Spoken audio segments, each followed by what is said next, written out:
Smash!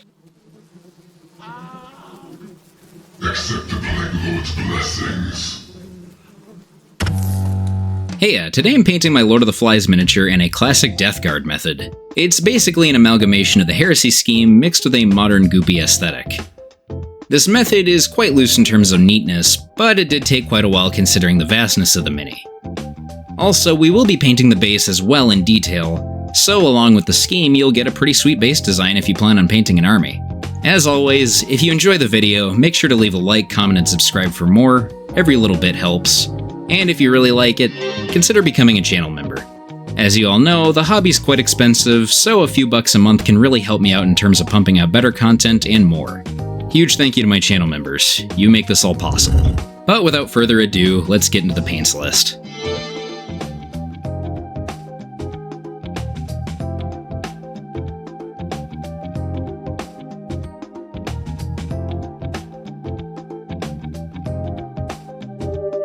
So to start out the mini, I primed him using German Grey from Vallejo. This is a perfect starting point, but if you wish you could use black.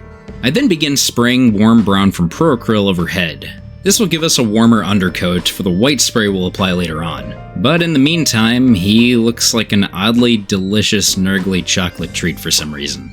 But considering what we're painting, I've lost my appetite. Especially once we start spraying over using bold titanium white, as white chocolate is yucky. Like always, we're spraying this over the top part of the mini. This way we have a slight gradient of the white down to the brown down to the dark gray. This will work very well for us. And again, you could use black instead of gray, but I felt that the gray was a better option.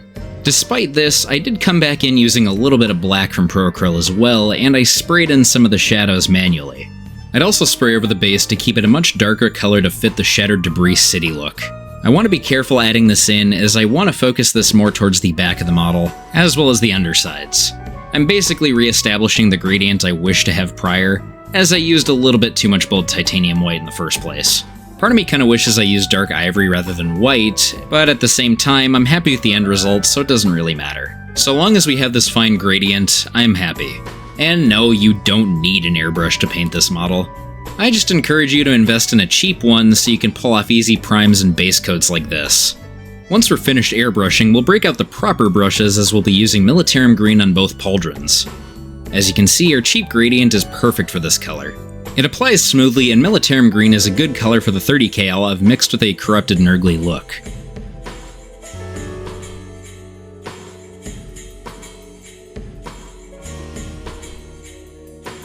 Next, we'll apply a good mix of Orc Flesh 1:1 with Dark Angel's Green, and we'll apply this along the pools that we formed on the base in the kitbashed video.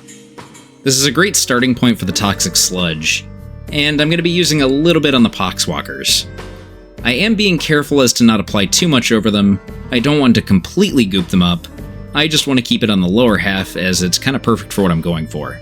Next, we're going to be base coating all of the metallics for this mini using warm brown mixed with a little bit of black. Rannoch's Hide is actually probably a more simple color for this portion, but I just had these colors at my side while painting, and I'm lazy. I suppose lazy in kind of a roundabout way because I ended up mixing two colors, but whatever, shut up. Plus, I may or may not just have a Pro Acryl preference. This portion took quite a while, as there is a lot of metallics on this guy. We'll also be using this on the spikes on the base. Just make sure to be patient and diligent with your application. If you spill, it's not the end of the world. It's just a better look the neater you apply the color. I actually ended up spilling a little bit on the cloth of the axe, but as you can see, simply watering it down over the white made it look a little bit more worn, and it fits quite well with the rest of the mini.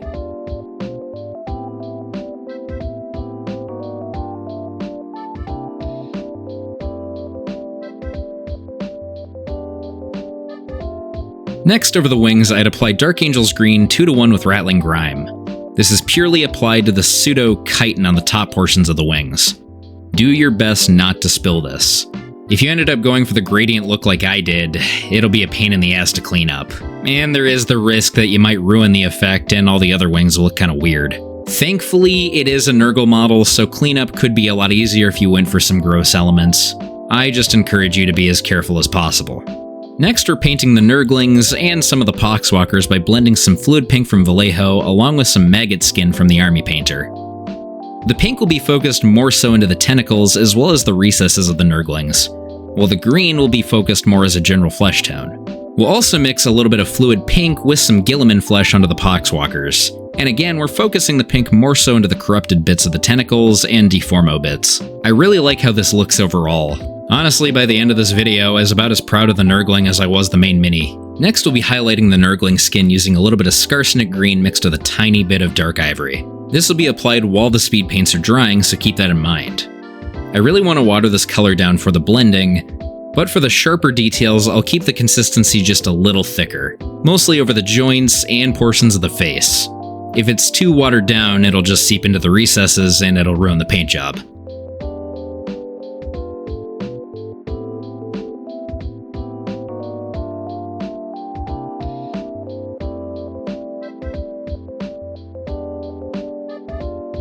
Here I'm just adding in a little bit more Gilliman flesh over any little bits of random Nurgly flesh piles beneath the Lord of Contagion.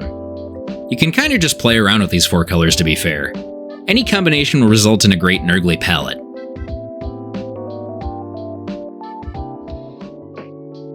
Next we'll apply some pallid bone over the horns on the poxwalkers as well as the ribcage of the Gallerpox fella, or what's left of him.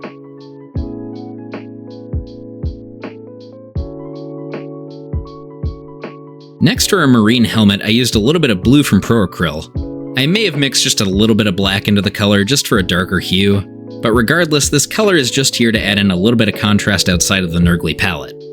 You could use whatever you want, I just think using a cooler color like this adds a lot of visual interest as the rest of the model is very warm. Next, I'm using some dark magenta mixed with some dark warm flesh from Proacryl to blend on some of the yucky flesh colors onto the model. This being the spilling guts, tubes, and especially the tongue. I want to focus the mix with more magenta mostly into the fleshy tubes and spilled guts. The dark worm flesh will be focused more so into the top parts of the belly, but we will apply this a little later on. Because Proacryl colors last for so long, I can actually allow this to dry for quite a while. I'll also be using dark magenta over the Nurgling's little capes. And I'll be highlighting using the mix of dark flesh with magenta over. I may have forgotten to film the initial base coat, sorry about that. Over the Gallerpox flies, I decided to add in some Black Templar. I'd water it down slightly and I'd apply it a little bit over the base as well. Adding it to the base is not essential, I just kinda did it because I had too much on my brush. I just wanted to wick it off somewhere.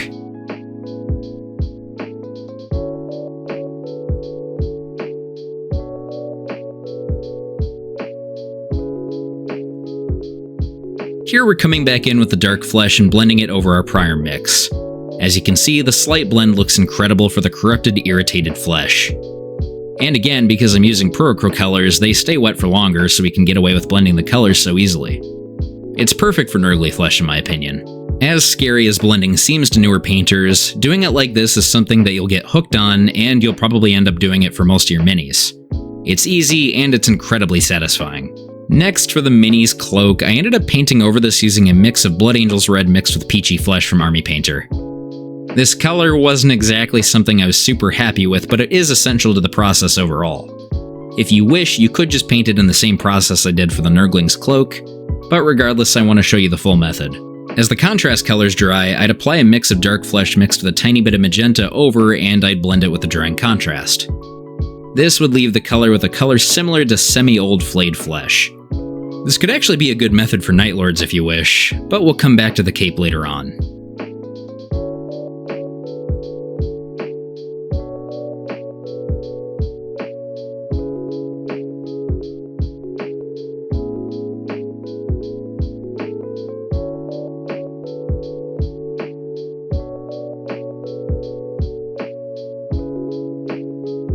Next we'll be applying our base metallic color, and surprise surprise, I'm using dark silver from Proacryl. This will be applied over several parts of the model, mainly the chainmail, various pikes, and of course the meat grinder axe. This already makes it look so good. I love this axe, if you couldn't tell. And as good as it looks now, we'll have a lot of fun dirtying up later on.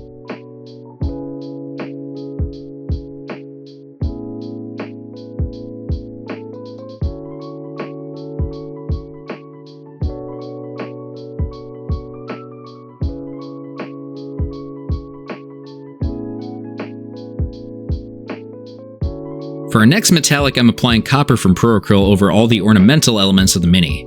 I want to focus this on the trim to start things out, and it's pretty damn good. The older Deathguard scheme is definitely more of a bronzy copper, but I feel like this color is a better fit alongside the more pinkish flesh colors on the Mini. We'll also apply this to the corrupt incense orbs as well as the giant crest on top of the Mini. Thing to note is that I really went out of my way not to spill this on the smoke emitting from the incense orbs as well as the crest. The Zenithal Prime we did was perfect for smoke, so I want to keep it as pristine as possible. Again, it's not the end of the world if you spill, but I really encourage you to try to be careful. It will look better in the end result if you maintain good brush control.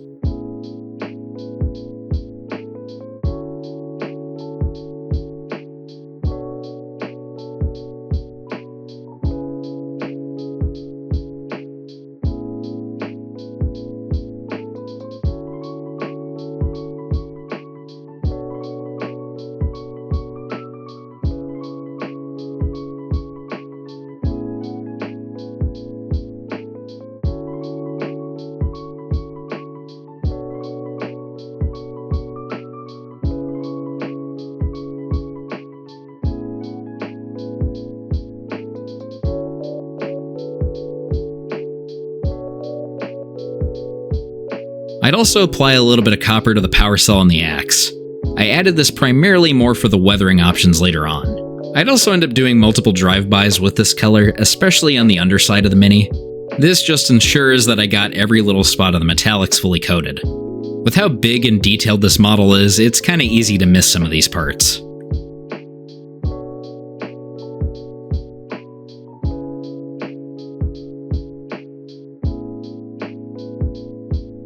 Next for the cape, I ended up actually dry brushing on dark ivory over the entirety of it.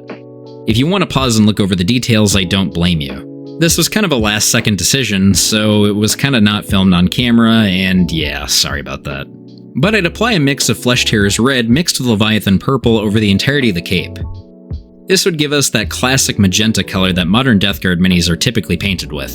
I am much happier with this over the more dulled down red I was going for prior. I just don't think it looked very good. Also here, like I mentioned earlier, doing a little bit of drive-by in terms of the copper painting was something I had to do, especially on the trim on the legs. But once I was done with that, I decided to add in some super gross bursts and boils to the poxwalkers by mixing flat yellow from Vallejo model color with some titanium white. This looks super nasty. I probably should have added in a little bit more yellow to this mixture, but I'm happy overall. As good as it looks now, we'll be adding in some more shades later on to make them really stand out.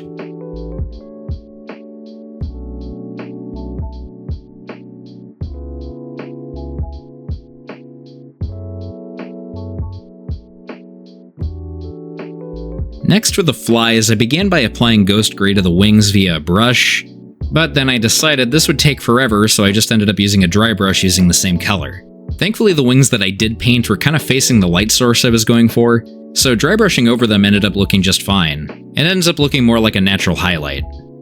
I'd also add in some Flesh Tearers Red onto their eyeballs. This model is a little bit more detailed than I remembered. I would have been more inclined to fuss with it further, but that sounded exhausting. I'm lazy, what can I say? Oddly enough, once we started actually painting the Lord of Contagion's eyes, I'd apply burnt red from Vallejo model color instead. I guess in more of a roundabout way, I ended up using a little bit more Flesh Tearers Red at the end result, but I felt like using this color would make him stand out a little bit more from the tinier flies. We'll now be moving on to some washes, and for this, I'm using Oblivion Black Wash and Mud Wash 1-to-1 over the entirety of the main model, excluding the wings. I wouldn't water down this mixture at all, but for the elements such as the Poxwalkers and Nurglings, I'd water it down slightly as I didn't want to darken them down too much. I'd also add in just a little bit of Magos Purple into that mix as well, especially on the Nurglings, just to make it look a little bit more aligned with a fleshy color. Also again, make sure not to get this color at all on the smoke. We really don't want to mess up that gradient. It's the last time I'll mention this as I don't want to be annoying, and I don't want to end up reverse psychologing you into ruining it like the spiteful Crusto you are. Yeah, I said it.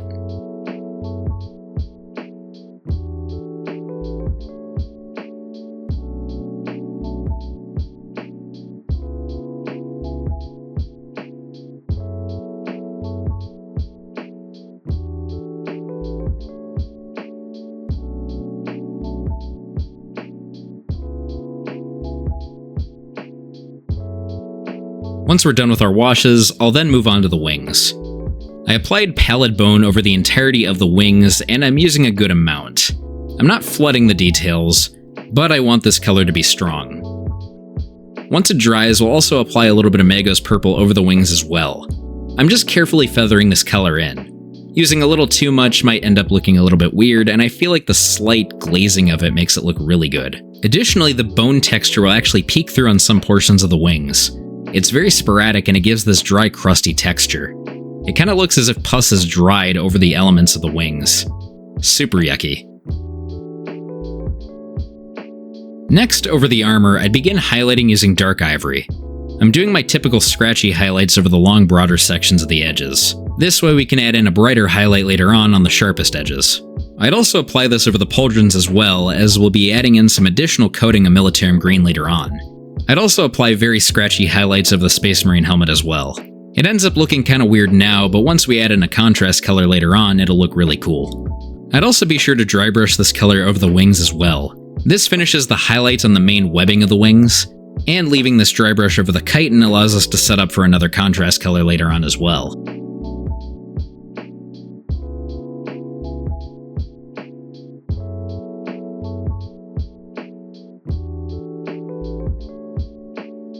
Once that's finished up, I'd come back to the base and I'd add in some orc flesh over the pools, more so on the upper edges of the base in light splashes. While it's drying, I added in some bile from Vallejo Game Color, and this will really brighten up these toxic pools.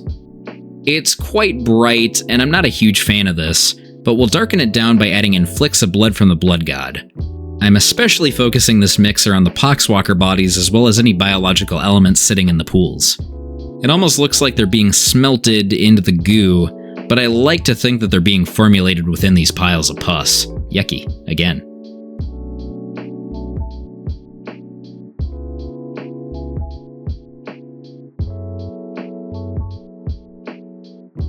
Coming back to the Loyalist Marine helmet, I'd end up applying Highlord Blue over these scratchy highlights that I painted earlier on. Super simple, looks great, and it really does its job by standing out from the main colors.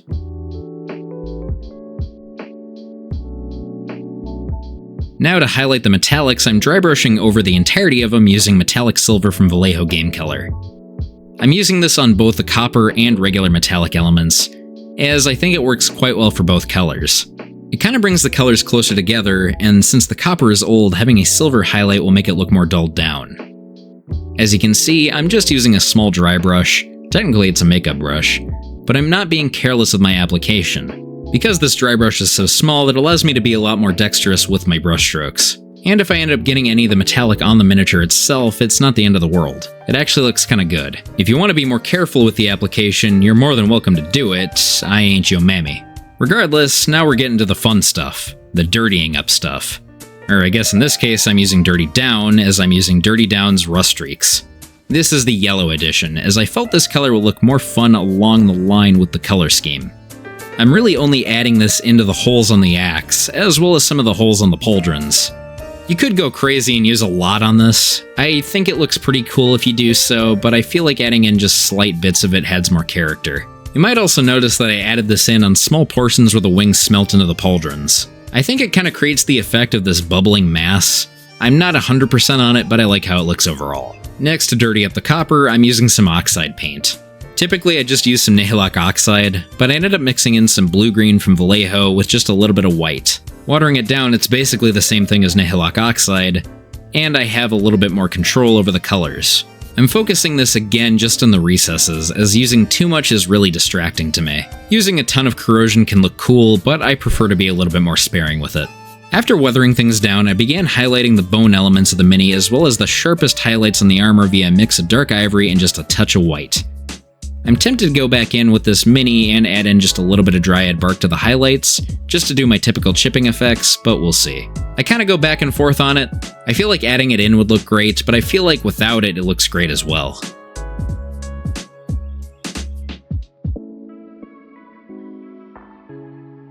Coming back to the pauldrons, like I mentioned previously, I'm reapplying some militarum green over the ivory highlights, and I don't want to add in too much as I don't want to muddy up the color.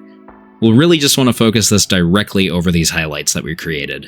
And it's easy peasy, looks amazing.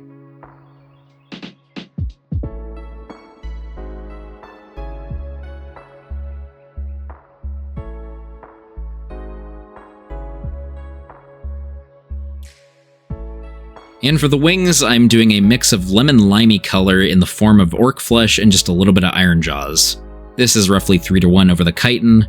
The formula of the dry brush that we applied earlier along with this color really makes these wings stand out, and I'm really happy with how they look. Really doesn't take much effort, and it looks awesome.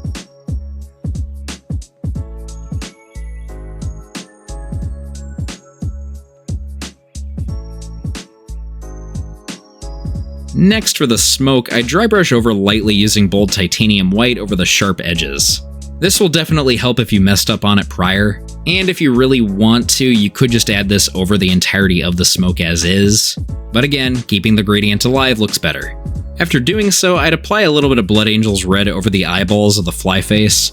I wanted to darken them down just a little bit more. I'd also take the time to add in our gross bile/blood mix over some of the elements of the guts, and to make them look like they're dripping down from the guts onto the main part of the base. Again, be sparing, we have a ton of this on the base already, so just adding in tiny bits like this works just fine. Coming back to the eyes, I'd apply just a little bit of Oblivion Blackwash over them, mostly settling it into the recesses of the little indents. I'd flick away at the excess using my finger, but again, I really wanted to darken these down as I felt like the color was just a little too bright. And once it dried, I'd add in just a little bit of gloss medium over the eyes, as well as the blemishes, some of the eyeballs, and any gooey fleshy elements on the guts. Also, I strongly suggest doing this after varnishing the model. I kinda did this beforehand, so I ended up having to do it again. Just something for you to keep in mind.